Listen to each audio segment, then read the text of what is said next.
A man died after driving his car into a creek in New Albany. It happened near the intersection of 10th and Main Streets, and getting that car out of the creek took several hours. This was breaking news in our earlier newscast tonight, and WDRB's Richard Essex was there as the car and that man were finally pulled back to the surface.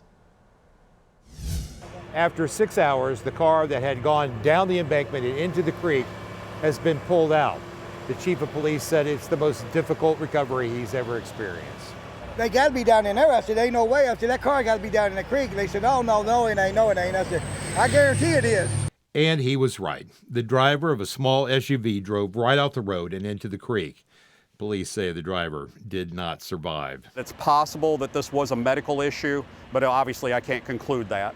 When police arrived, the SUV was almost completely submerged. Only the tailgate was visible from our drone. Tire tracks led to a smashed set of stairs through a yard, going straight down the hill and into Falling Run Creek. That creek's about 30 feet deep, it is. Over several hours, a host of emergency workers scaled the hill down to the creek and the submerged SUV.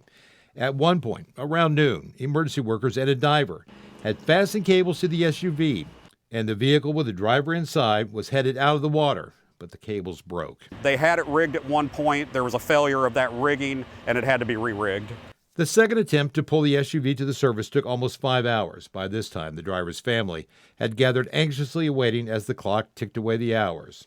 They were told it was unlikely the driver had survived. And then, almost 8 hours after police arrived, the SUV was pulled up the hill. This has been one of the most complicated recovery operations I've ever seen, just by the nature of where the vehicle was. The name of the victim is being withheld until all of his family has been notified.